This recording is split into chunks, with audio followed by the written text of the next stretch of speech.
ભાવનગરના ગારિયાધારના નવાગામ રોડ ઉપર આવેલા સરકારી ગોડાઉનમાં ઘઉંની સરકારી ખરીદી પ્રક્રિયા દરમિયાન ભ્રષ્ટાચાર થયાનો આક્ષેપ લગાવવામાં આવ્યો છે। સ્થાનિક ખેડૂતોએ આક્ષેપ કર્યો છે કે ઓનલાઈન ઘઉં પાસ કરાવવાના બહાને ગ્રેન્ડર દ્વારા તેમની પાસેથી ગેરકાયદેસર રીતે રોકડની માંગણી કરવામાં આવી રહી છે।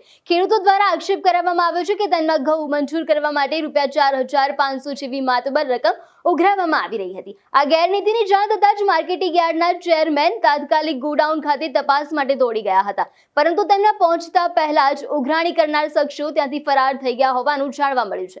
આ ઘટનાને પગલે ખેડૂતોમાં ભારે રોષ જોવા મળી રહ્યો છે અને વાઇસ ચેરમેન દ્વારા જવાબદાર ઇસમો સામે કડક કાયદેસરની કાર્યવાહી કરવાની માંગ કરવામાં આવી છે। આજે 8-10 દિવસથી ખેડૂતોની ઘઉંની નિગમમાં ગારિયાધાર નિગમ ખરીદી કરતું હતું અને એમાં એવું જાણવા મળ્યું કે અવારનવાર ખેડૂતો હેરાન થતા થાય। 2 દિવસ પહેલાં હું અને અમારા વાઇસ ચેરમેન આવીને બધી રજૂઆત કરી, પછી એમાંથી કાલે એવું જાણવા મળ્યું કે અમારા ગાર્ડર ઘઉં પાસ કરવાના કંઈક પૈસા ખેડૂતો માગે છે।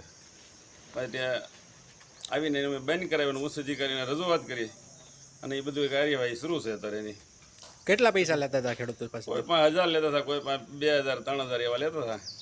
અત્યારે એજન્સી દ્વારા શું કાર્યવાહી કરવા પડી છે? હવે તો એને તો માણસને એની છૂટો કરી દીધો છે ને આગળની કાર્યવાહી શરૂ છે, ખરીદી હમણાં શરૂ કરવાની છે। પ્રશ્ન એ હતો કે હું ખેડૂત તરીકે હું અહીંયા ઘઉં લાવ્યો હતો માર્કેટિંગ યાર્ડ ગારિયાધારની અંદર ગોડાઉનની અંદર, અને આઈસ્ટર લઈને આવ્યો હતો। જે આવીને જે તે તપાસ કરે ઘઉંની એને મેં કીધું તે કે તમે આઈસ્ટર લઈને નથી આવવાનું, અહીંયા આપણે ટ્રેક્ટરની બોલી છે। મેં ટ્રેક્ટર સાહેબ મારી પાસે નથી, એટલે ટ્રેક્ટરના હિસાબે પછી કે તો તમારા ઘઉં તપાસ કરી હતી। પછી તપાસમાં એવું મને એના કારણ બતાવ્યું કે તમારા ઘઉં થોડાક સડી ગયેલા છે, તમે વધારે પડતું પાણી પાયેલું છે, પાણીના કારણે અને તમારે વરસાદમાં પલ્લી ગયેલા છે અને કાંકરા છે। તો મેં કીધું સાહેબ કાંકરા તો હોઈ શકે પણ એટલા બધા ઘઉં કાંઈ ખરાબ છે નહીં, તો કે તમારો જથ્થો ઝાઝો છે અને એ જથ્થાના કારણે તમારો રિજેક્ટ કરવામાં આવે છે।